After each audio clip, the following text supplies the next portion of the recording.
हमारा पूर्वांचल।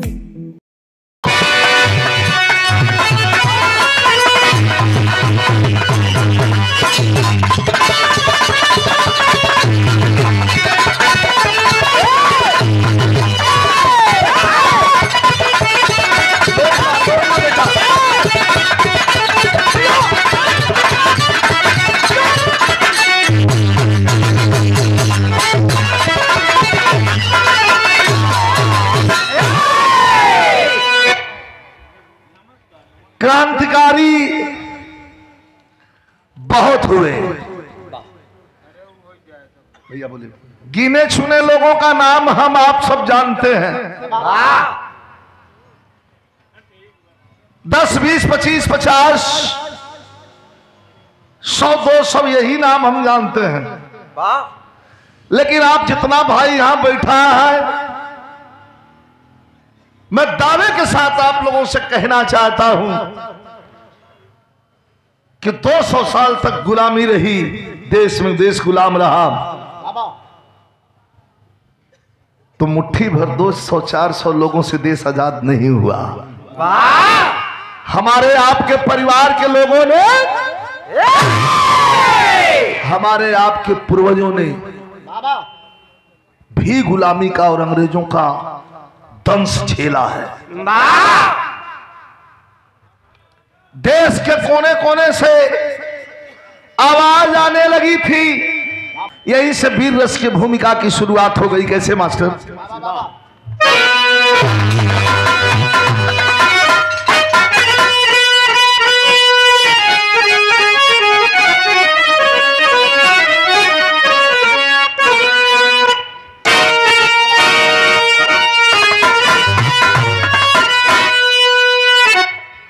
भूमिका पे गौर करेंगे, रचना गौर करेंगे। पहले लिखात रहा तो पहले बिरहा बन्हाई। कहा कि भैया कवि जी बिरहा बान्हत हैं। अब तो कविये जी लोग बना जाते हैं। कैसे? चुप रहा, चुप। मना मत करा, मना मत करा। एक हफ्ता, तकलीफ होती है। 15 दिन, 20 दिन एक गाना बान्हे में लगा। अब तो छठ बैठा पट उठ लिख के दे दिहन, कहला भैया होएगा वो पढ़ा। गवैया उठ के लटरम पटरम सटरम शुरू कह दिया। वाह। लेकिन नहीं, पहले का गीत देखें कैसे।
सुनिएगा भोलानाथ भैया, पैर के नीचे की जमीन गर्म हो जाएगी। बाग जलिया का बदला चुका हिलिया, जाके लंदन में डायर पे वार किया। कौन था उधम सिंह? कहां का रहने वाला था उधम सिंह? पंजाब का रहने वाला उधम सिंह। पिता का नाम करतार सिंह। यहीं से कहानी चली है। कैसे मास्टर?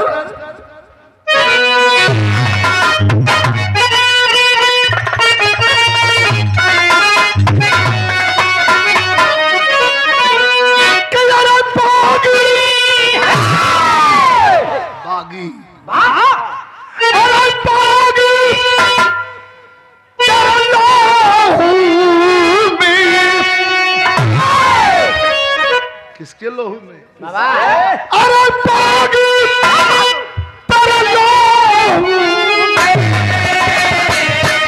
क्रांति की रवानी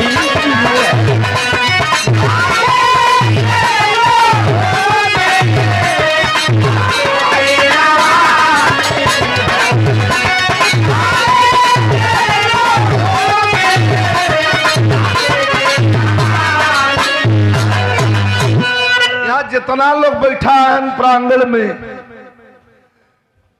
महोदय, ये खाली बिरहा सुनने वाले लोग नहीं है। अगर देश के अस्मिता पर खतरा आ जाएगा तो बूढ़ा बच्चा नौजवान हिंदुस्तान का दुश्मनों की छाती में बारूद भरने की हैसियत रखता है।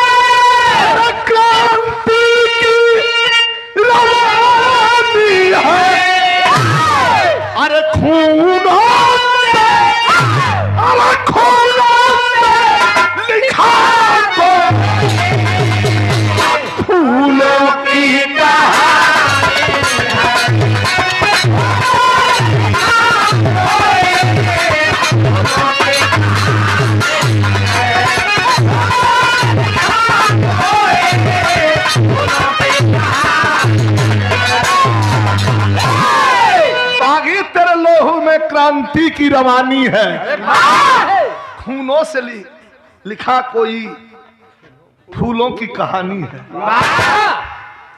कहानी ज्यादा आजकल बिरहा में गावत है कम, लोग बतियावत है ज्यादा। बिरहा गावत जाए, कहानी धड़ धड़ धड़ धड़ साफ हो जाए अपनी। 4 लाइन गई ही, अब 20 लाइन ऐसा न होवे के चाहिए। तेरा गौर, हाँ जहाँ जरूरत बात कहो वहां बात तो रखल जरूरी बात। तेरे गौर करें कैसे। अरे कदम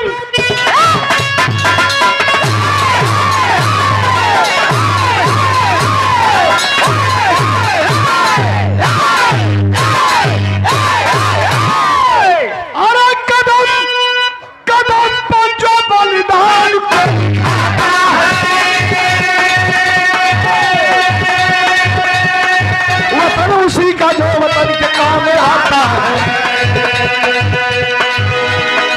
साल 1919 में बैसाखी मेला चलियान में भारी हुआ झमेला था। अपने लोगों पे टायर गोली चलाया वाले बाग में। ये कहानी भूली नहीं है, हिंदुस्तान याद किया है और याद रखेगा। कैसे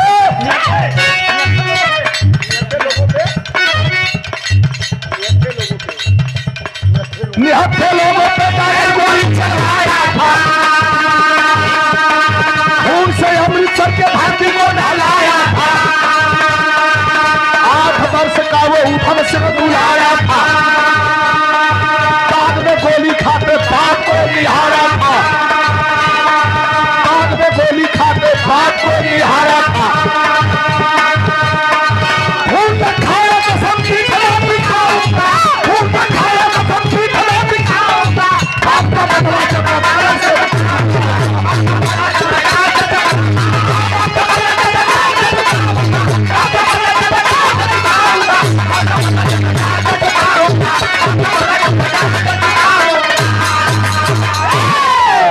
थोड़ा समझ लें।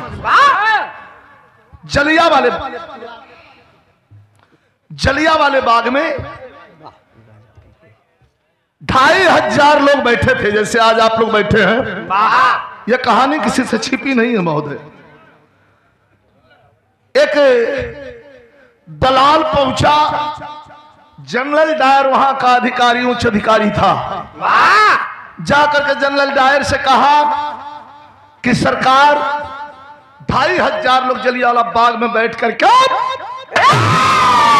और हिंदुस्तान के खिलाफ आवाज बुलंद कर रहे हैं, घेराबंदी कर रहे हैं। आओ देखा न ताव देखा, जनरल डायर सिपाहियों को लेकर के जलियांवाले बाग में पहुंचा। जलियांवाला बाग में जे गया हुई गैल हुई जानत हुई, जे नहीं गैल हुई हमरे नजर से देख ले।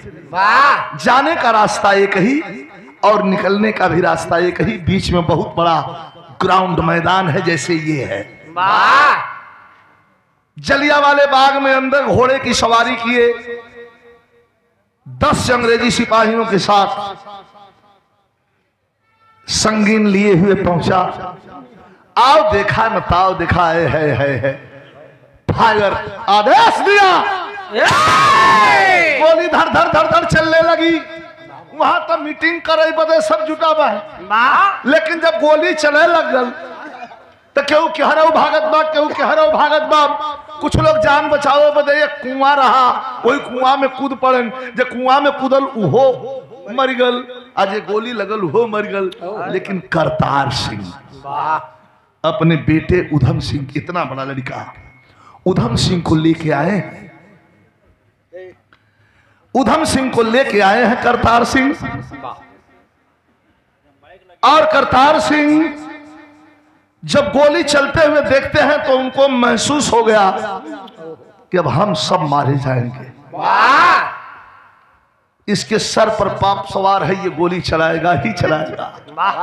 एक बाप का फर्ज अपने बेटे के प्रति। 8-10 वर्ष के बेटे उधम सिंह को पकड़ करके करतार सिंह अपने पीठ के पीछे कर लिए। अंग्रेजों की गोलियां चलने लगी, करतार सिंह की छाती को छेदने लगी। आहिस्ता आहिस्ता धीरे धीरे धरती पर गिरने लगे करतार सिंह। अपने ही शरीर के नीचे अपने बेटे को दबा लेते हैं कि मेरे बेटे को गोली न लगे। 2500 लोग मौत के गाल में समा गए। जनरल डायर टटोल करके वहां से निकला। वह लड़का 8-10 वर्ष का उधम सिंह जब बाहर निकला, लाशों से पटा हुआ जलियांवाले बाग के मैदान को देखा। आंखों में जनरल डायर की तस्वीर घूमने लगी। अपने बाप को सीने से लगाया, घर पे आया, कुछ बोलत नहीं बा, जैसे तैसे अपना समय बिताया। धीरे धीरे वक्त बीता, इंटरमीडिएट की परीक्षा पास किया। उम्र 18 साल की लगभग हो गई है उधम सिंह की। इंटरमीडिएट की परीक्षा पास किया। इंटरमीडिएट की परीक्षा पास करके और जनरल डायर को खोजने लगा कि अब हम जनरल डायर को किसी हालत में मारेंगे। तो कभी भाव लिखते हैं कैसे,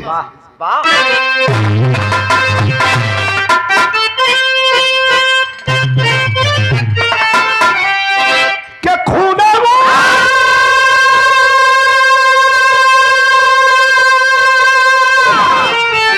अरे खून है वो कब सल, अरे उधम सिंह मारा बिरवारी बिरवारी, अरे घूमत पहुंचा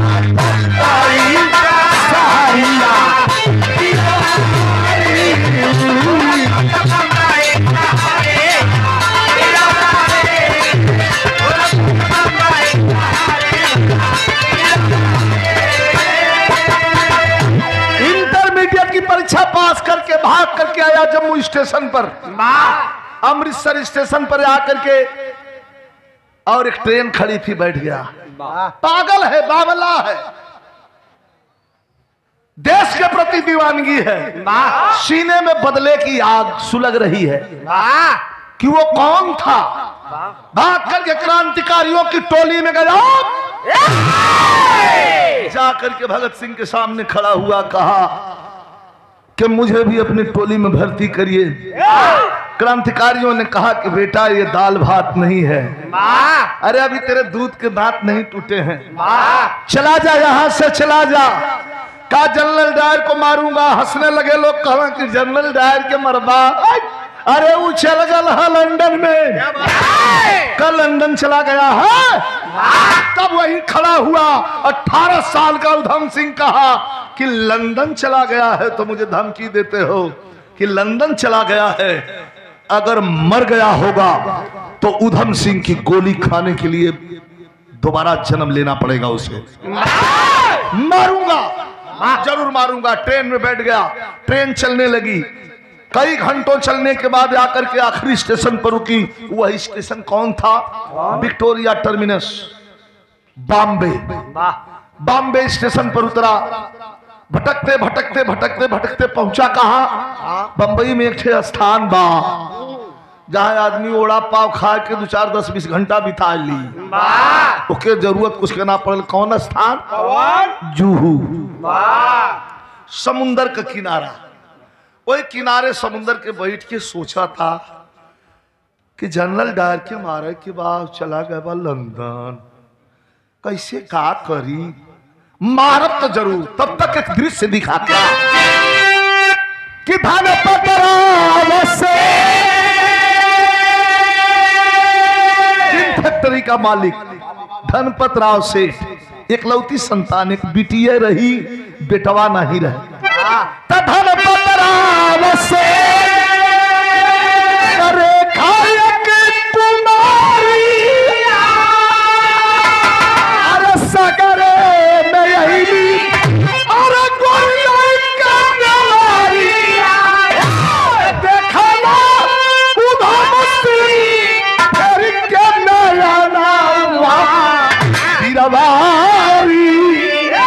सगर में मारे किला करिया। उधम सिंह बैठ करके समुद्र के पानी में रोरी फेंका था। अतौले वहर से एक ठे बोर्ड लेके इंजन वाला एक ठे लड़की पूरा ऐसे ऐसे नचावता वही में। उधम सिंह कहा कि बड़ी फालतू भाई, पलट जाए बोर्ड ही में मर जाई के कर लड़की भाई, केहू मना काहे नहीं करत बा। बंबई में सबके अपने काम से काम, सब जाता आवता। उधम सिंह के कहा साला पागल है क्या, ये सबको बुला रहा है। अब समुंदर का पानी, पानी में नैया, नैया में लड़की या लड़की पर जवानी। कभी कितना बढ़िया भाव लिखते हैं, कितना सुंदर भाव दिया गया मास्टर। हाय हाय हाय।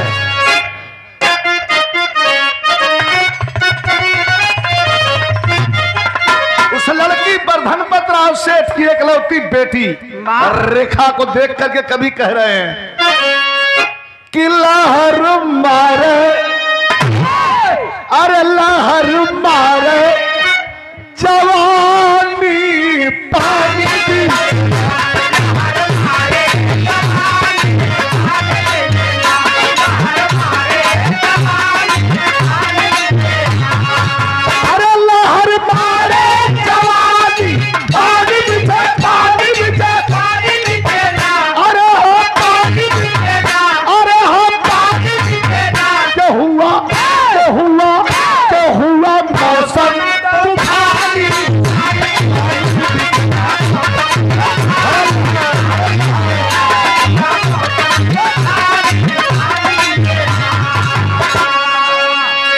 उधम सिंह सोच रहा है कि ये लड़की पागल है क्या, ये क्या करे ये नैया इधर उधर। तब तक ज्वार भाटा उठ गया समुद्र में।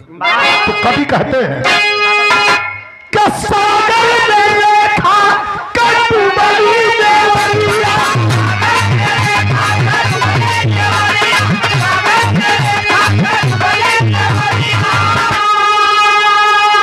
सागर में रेखा कटुबली देवरिया, अब बागी उधम सिंह के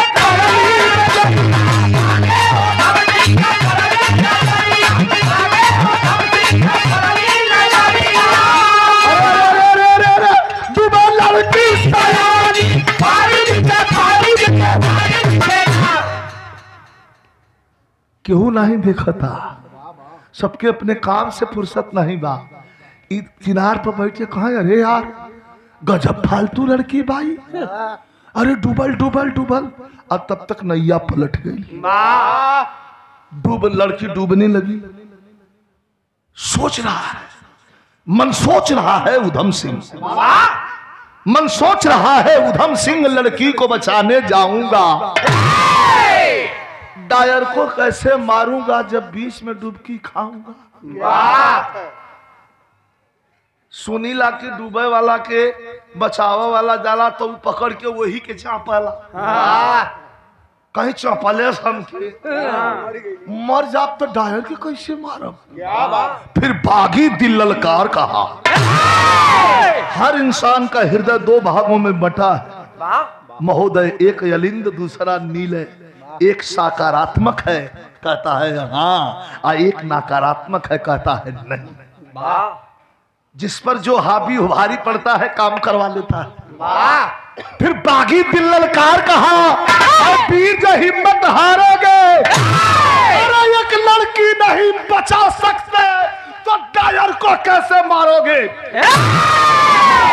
समुंदर के पानी में एक छोटी सी नन्ही सी जान को नहीं बचा सकते हो, और लंदन जाके 7 समुंदर पार जाके जनरल डायर को मारने का ख्वाब देखते हो।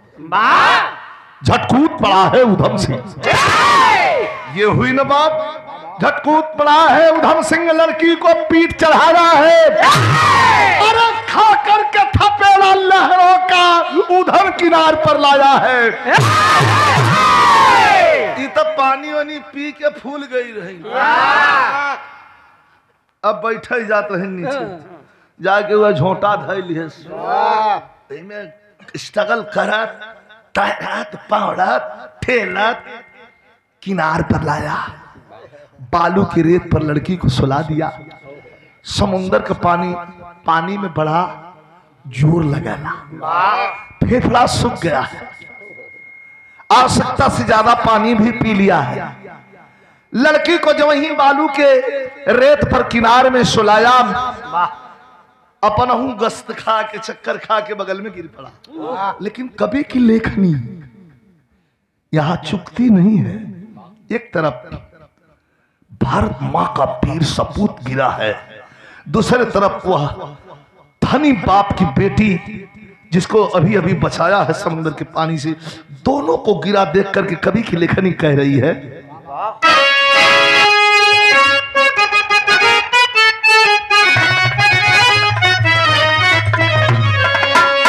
वही समय का तर्जमा।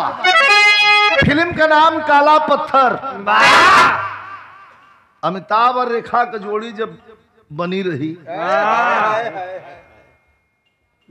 वही समझ चलत रहा गाना कि अरे हमको विसाख लिए जानो पियो जब जाना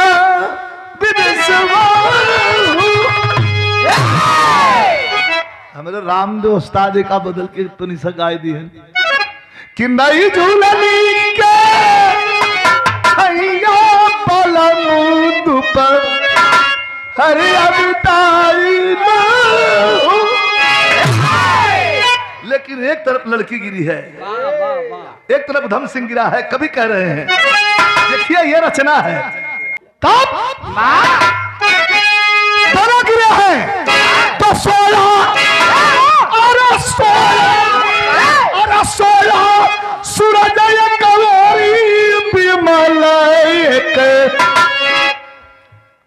उधम सिंह को सूर्य और धनी बाप की बेटी रेखा को कभी क्या कहते हैं,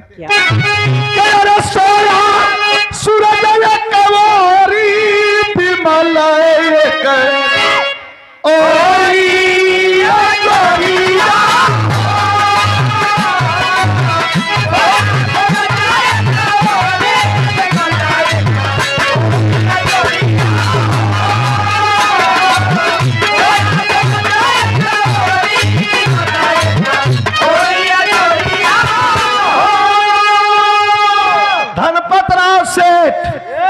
चल दिए है कैसे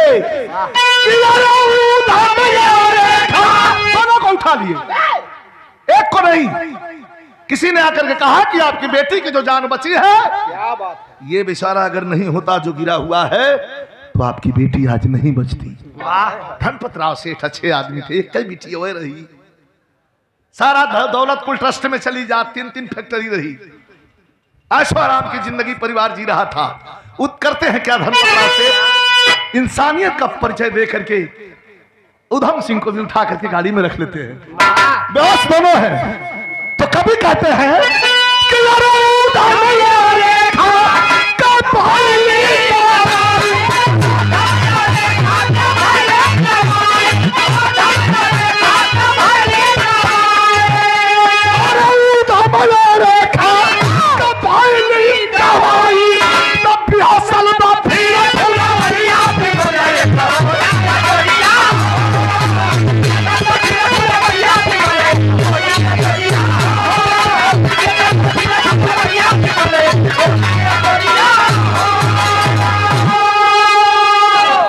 कि दवा हुई, दोनों ठीक हुए।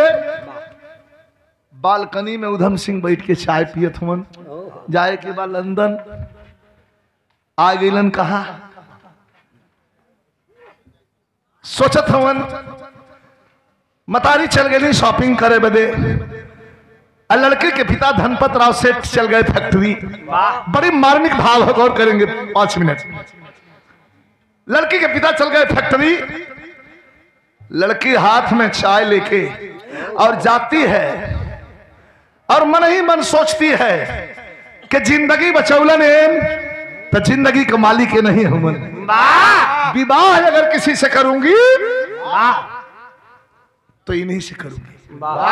चाय लेके पहुंची पास में और भाषा बोल रही है, उधम सिंह से कह रही है, क्या बात चाय लेकिन यार श्रृंगारिका लाइन है, रोमांटिक लाइन है, का कहता लड़की। उधम सिंह अखबार पढ़ता है, कहता कि पीले रे पागल। उधम सिंह नजर ऊपर उठान, कहा कि पीले रे पागल सुराही भरा जाम है।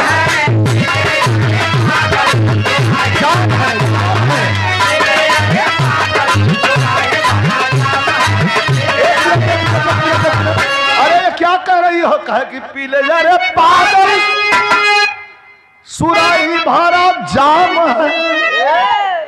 दहिया तोड़लस, कहे कि मेरे पहलू में छुरी में एक तरफ धार, ब्लेड में 2 तरफ धार, आकारी में 3 तरफ धार, इन्हां लोगन में चौबगला धार हो।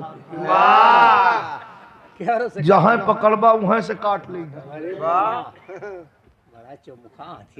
साफ साफ लिहे बादशाह, लेकिन कहत बा का कि पीले जा रे पागल सुराही भरा जाम है मेरे पहलू में। अब तक अखबार उधम सिंह का छूट गल नीचे, का कि मेरे पहलू में मधुशाला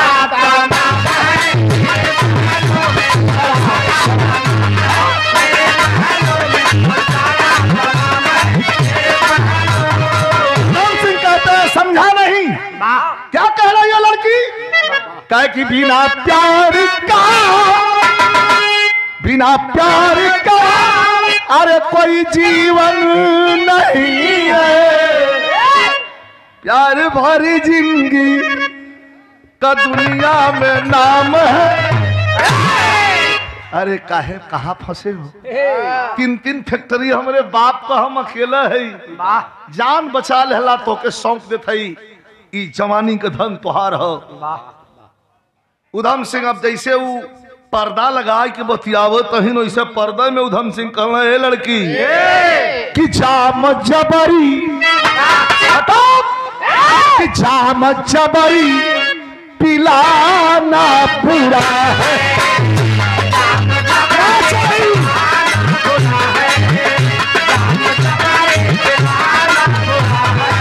अरे बिना बुलाए पिलाना पूरा है।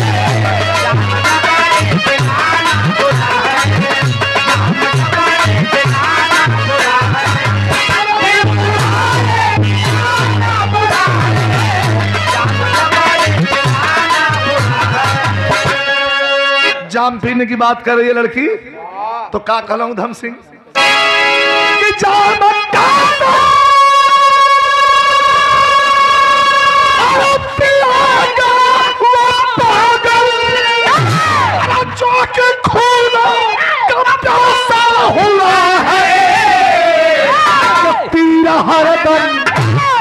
हरदम चलाना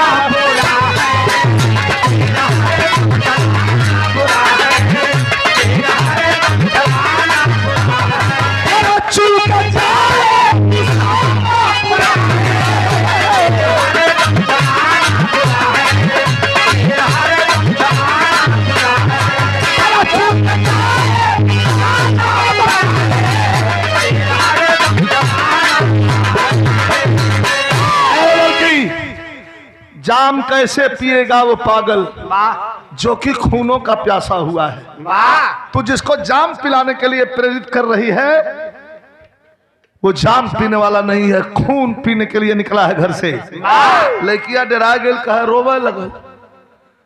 मेरा उनका सबसे बढ़िया हथियार यह कुल से हार गई है तो गंगा जमुना बढ़िया लगी है रोवे रोवे लगल। लड़की कहे सुना, लड़की रोने लगी और कहती है कि समुंदर के पानी से निकाल करके एहसान किया है तुमने। ये जिंदगी अब सिर्फ और सिर्फ तुम्हारी है, तुम्हारे साथ जीऊंगी, तुम्हारे साथ मर जाऊंगी। उधम सिंह समझावत हो लड़की, जाम कैसे पिएगा वो पागल जो कि खूनों का प्यासा हुआ है। तीर हरदम चलाना बुरा है, छुप जाए निशाना बुरा है। लड़की रोवे लगल। उधम सिंह का कलाई पकड़ ली हलस। अब पकड़ के कहत बात कह कि नहीं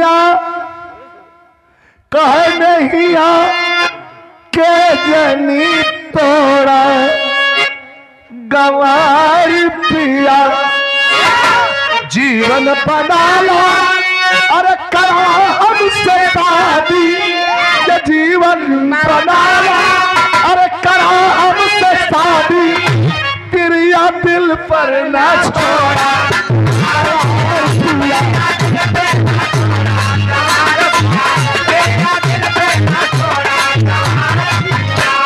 अरे शादी कर लो, ये घाटे का सौदा नहीं है, फायदे में रहोगे। फायदा और घाटे के सौदा करने नहीं निकला हूं। तू जो कह रही है मेरी बात सुन लड़की, ध्यान से सुन। फटकार लगाता है, क्या कहा उनकी? अरे जवानी जिसकी बागी बन गई, हाँ जवानी जिसकी बागी बन गई, बाधा सर्पक भरा है उधम सिंह बैरागी।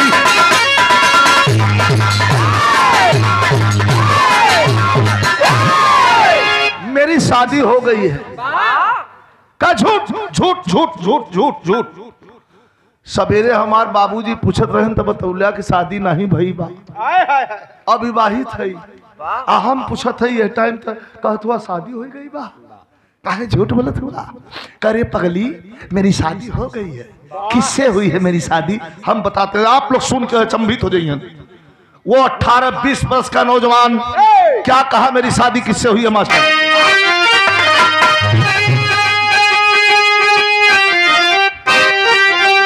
अरे टपट के बोला, अरे टपट के बोला, उधम सिंह बड़ी सुंदर फांसी से हो गई।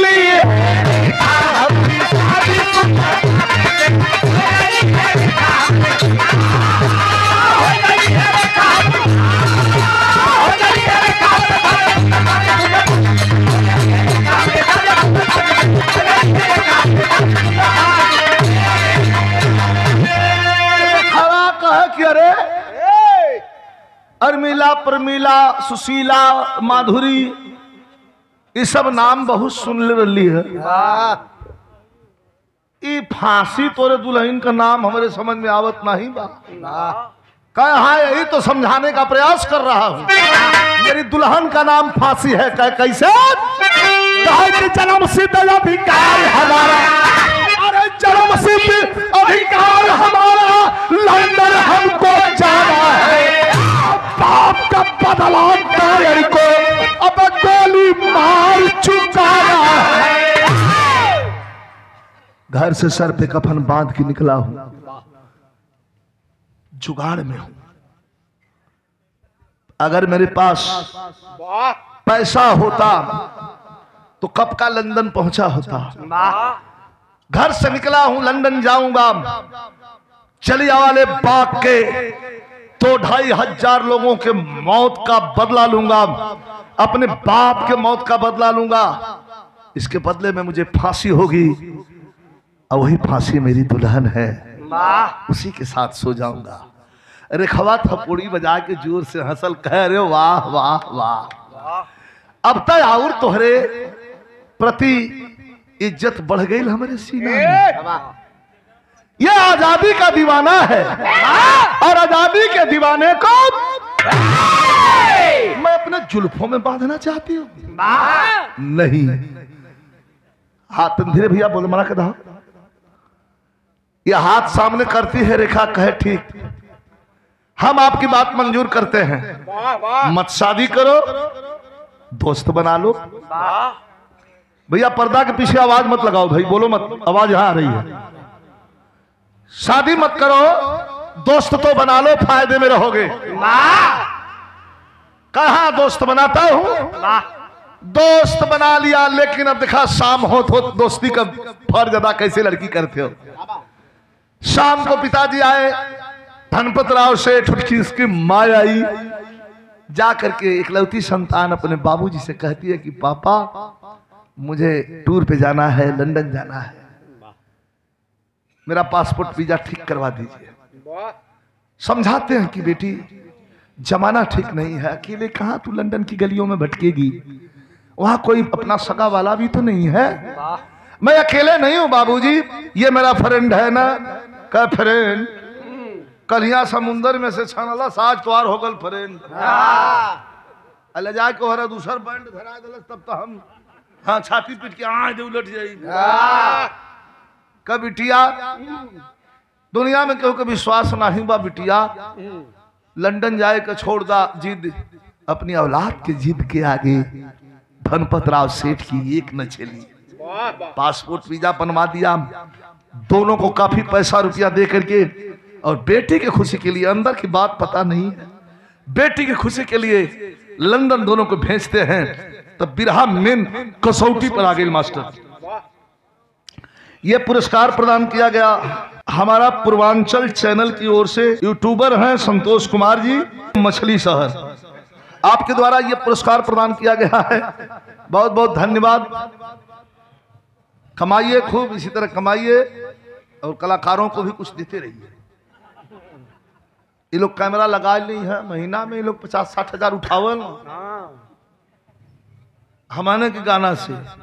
अया के कुछ लोग हम चुपचाप बैठल नहीं है, ये तो दे दे 200, कुछ मिला हुआ अपन काम कैलन, धीरे से सर कैलन। हम सीधा साधा आदमी। उधम सिंह चल दिया रेखा को लेकर के, तो भाव मास्टर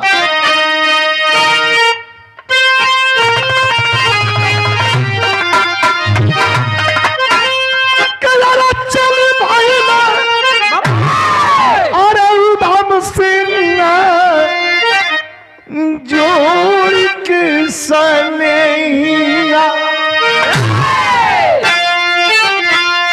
असंगवा मेरे खा चलली बनी के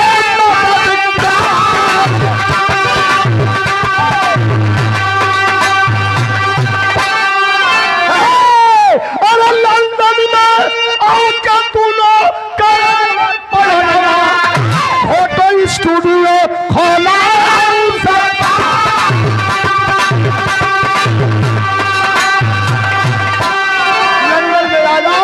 किराए पर एक कोठरी लिया, दुकान खोल दिया और फोटो स्टूडियो। मन में कुछ और हो। एक हफ्ता बीतल, एक दिन एक इंग्लिश अखबार द लंदन टाइम्स अखबार सामने आया और मेन फ्रंट पर, प्रथम पृष्ठ पर छपा हुआ था का ए भैया तो ये कभी दम पागल कतार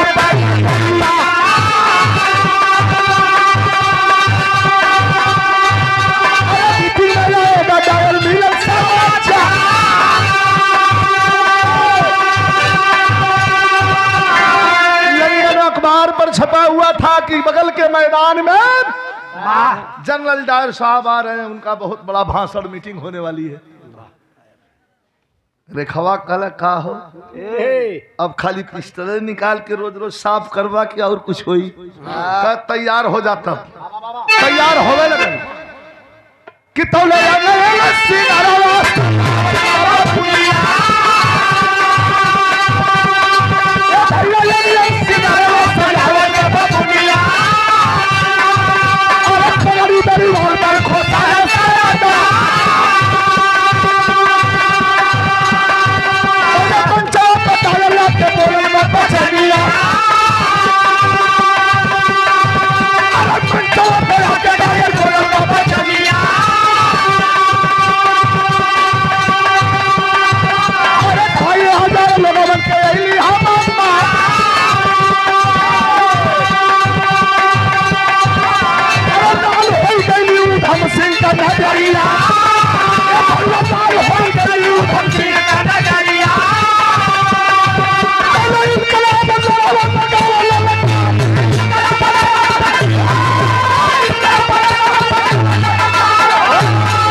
माइक लेकर के हीरोगिरी दिखाने लगा। कहा कि मेरे देश के वासियों, ये वही जनरल डायर खड़ा है तुम्हारे सामने।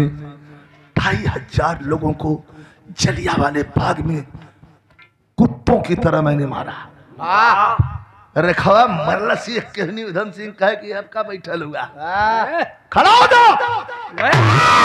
उधम सिंह खड़ा हो गए और नारा लगाना शुरू किया, भारत माता की, भारत माता की, भारत माता की। कहीं क्या 3 गोली मरलस, गिर के लगना छपटी आए, भगदड़ मचल। अंग्रेजी सिपाही दौड़ करके और सीने पर संगीन लगा दिए उधम सिंह के। हाथ ऊपर उठा के हंसते हुए कहा कि मैं तुम्हारे हवाले करता हूं, मुझे गिरफ्तार कर लो। गिरफ्तार कर लिए, ले आए, मुकदमा चलवाए और मुकदमा में जब जज की खंडपीठ बैठती है तो जज के सामने सारा जुर्म एक एक करके खोला गया। जज साहब के सामने, माय लॉर्ड, ये हिंदुस्तान से इंडियन आया है और हमारे देश के इतने बड़े अधिकारी के सीने में गोली इसने क्यों मारा? जज ने पूछा, जवान तुम्हारा कोई वकील है? पट्टा पंजाबी हंसते हुए कहा उधम सिंह कि ब्रिटिश गवर्नमेंट को अगर एतराज न हो तो पट्टा पंजाबी अपनी वकालत खुद करेगा। इजाजत है, इजाजत है। खड़ा हुआ, कहा अभी अभी हमारे वकील साहब ने कहा कि क्यों मारा, तो मैं इनसे जानना चाहता हूं कि 2500 लोगों, बेगुनाह लोगों को सीने में गोलियां धर धर धर धर धर धर धर धर इसने क्यों उतारा? मेरे बाप के सीने में गोली इसने क्यों मारा? जज साहब इसका जवाब क्या कोई देगा या ब्रिटिश गवर्नमेंट देगी? जज ने कहा, जानते हो इसका अंजाम क्या होगा? कहा, जानता हूं, फांसी। और जान अपनी हथेली पर रख के आया हूं, मैं डरता नहीं, चला दो फांसी। जज कलम तोड़ दिया, तोड़ के कलम कहा कि 2 दिन बाद परसों 11:20 पर फांसी के फंदे पर झुला दिया जाए इसे। अरे है चेहरा में तनको गिरावट नहीं बा कि हमने वो काम किया है जो काम अब तक किसी ने नहीं किया। अपने देश में लोग भले क्रांति का बिगुल फूंकलन, लेकिन मैं आया हूं इनके घर में इनको मारने, और मार भी लिया। तो कभी कहते हैं क्या,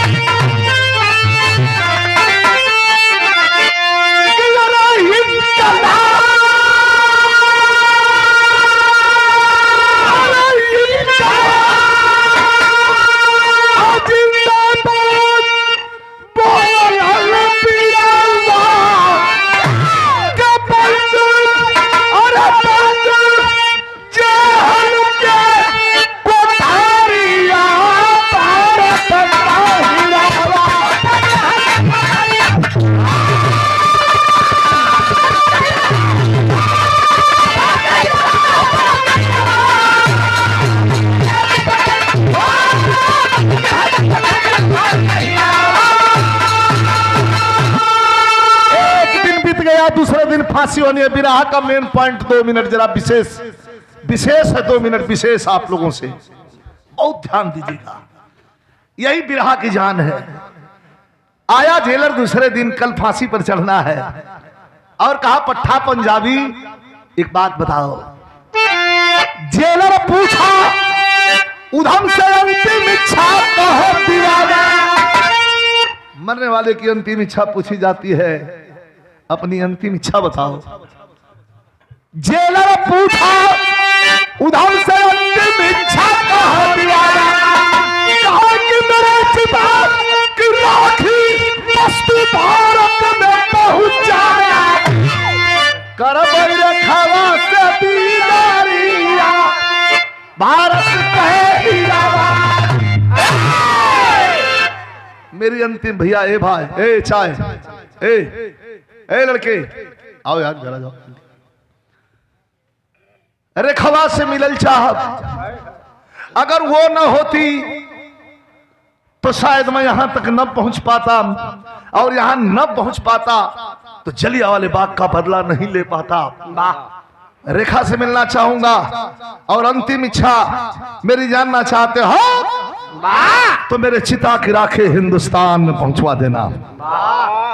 तुरंत रेखा के पास खबर गई, दुकान सुकान बंद करके भाग करके आकर के रेखा खड़ी हुई।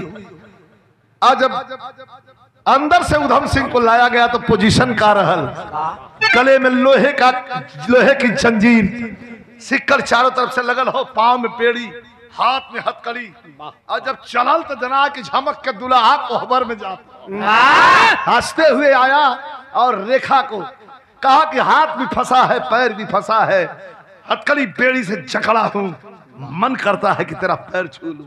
वाह, तुमने वो कर दिया रेखा, वो कर दिया कि मैं बहुत खुश हूं। रेखवा के आंख में आंसू बा, कहा कि जब बहुत खुश आप हुए तो एक चीज चाहिए दी दिया का। उधम से हंसने लगा, रे एक मरने वाले से कल 11:20 पर फांसी पर चढ़ जाऊंगा, और एक मरने वाले से तो कुछ मांगना चाहती है। जान मत मांगना, जान हमने किसी को दे दिया है। जान ये किसी को दे दिया है, किसी मतलब भारत माता को दे दिया है। जान छोड़ के कुछ मांगना है तो मांग ले। रेखवा रोता, कहे तुहार दुल्हन फांसी बा? कहे हाँ। कहे अपने फांसी दुल्हन का सवत हमके बना देता। कहा क्या बकवास कर रही है तू? कहा सिंदूर का डिबिया हम लेके आ लई, हमरे मांग में तरी से सिंदूर भर दा, इस सिंदूर के सहारे हम अपन जिंदगी बिता ले। 2 कदम पीछे हट गया पट्टा पंजाबी उधम सिंह का। लड़की तेरा दिमाग खराब है, पागल हो गई है तू?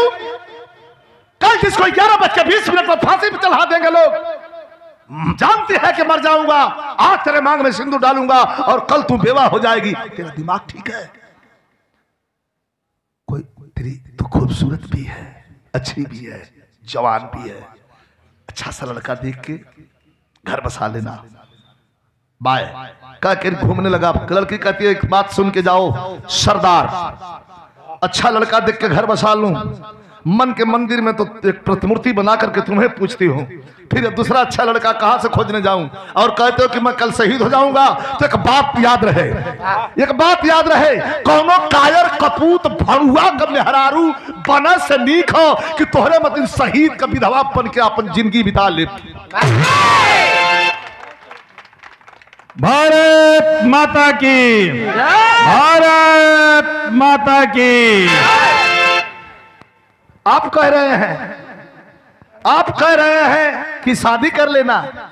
हिंदुस्तान की लड़की है, एक बार मन से जिसको अपना मान लेती है उसके लिए अपना जान निछावर करती है। धोखा, धोखा जब जब देता है तो पुरुष देता है। औरत को इज्जत चाहिए, विश्वास चाहिए, सम्मान चाहिए, वो कभी धोखा नहीं देती, न देगी। अभी ना है कि तू पाउच लगा के साझी कहिला मरला 2-3 फाइट बयान बेले कथों गलती हो गई। ये सब नीच हरकत बंद करना होगा समाज में हमें, आपको अरे ये क्या है? खाली औरत मत समझिए, यह सृजन की जननी है। यही है तो हमारा आपका वजूद है, यह नहीं है तो सब शून्य के बराबर है, कुछ है ही नहीं। यही माँ है, यही बहन है, यही बेटी है, यही सब कुछ है। ये पुरस्कार प्रदान किया गया है। बस एक मिनट आओ भैया, एक मिनट आओ, हम जल्दी में है। ये मदन लाल यादव जी बंदी पट्टी से आशीर्वाद के रूप में पुरस्कार दिए हैं, आपको प्रणाम करता हूं। और ये पन्ना लाल यादव जी अढ़नी के धरती से पुरस्कार दिए हैं, आपको प्रणाम करता हूं। सुखराज यादव हमारे शिष्य हैं प्रयागराज से, आपको भी धन्यवाद, स्वामी जी का आशीर्वाद लगे। रोते हुए उधम सिंह रेखा की कला यहां तनी वीर रस के विरहा में 1 मिनट अध्यक्ष जी करूं, रस का पॉइंट आ गया।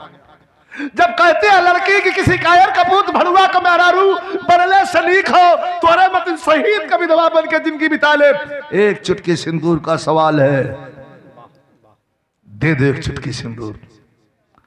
उधम सिंह रोने लगे, पकड़ करके रेखा के दोनों हाथ को और रो रहे हैं, कह रहे हैं कि रेखा 2500 लोग जलियांवाले बाग में मार दिए गए, पट्टा पंजाबी के आंखों से आंसू नहीं निकला।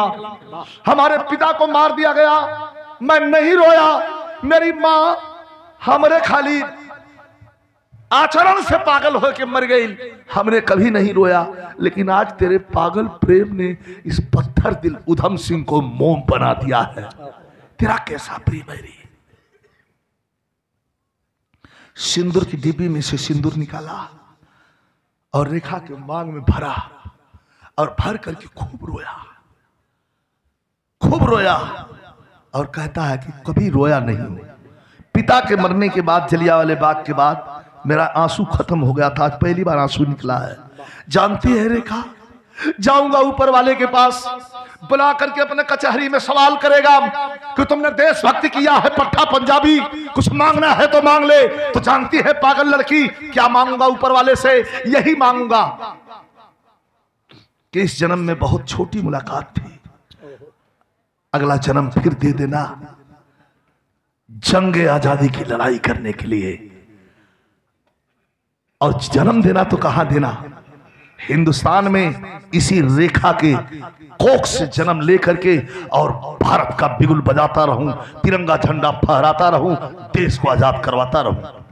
जो ख्वाब अधूरा रह गया है, भारत मां को मैं जरूर अपने दुश्मन का बदला दुश्मन से बदला ले लिया है, लेकिन जो मेरा ख्वाब अधूरा रह गया है ख्वाब को पूरा करूंगा। इतना कह करके जेलर जोर से चिल्लाया, समय समाप्त। रोती हुई रेखा वापस लौटी, लेकिन नहीं कह के जेलर पूछा, उधम से अंतिम इच्छा है दीवाना, आज तेरा चिता की राखे बस तू भारत में पहुंच जाना कि करवा रखा से तू डरूगा।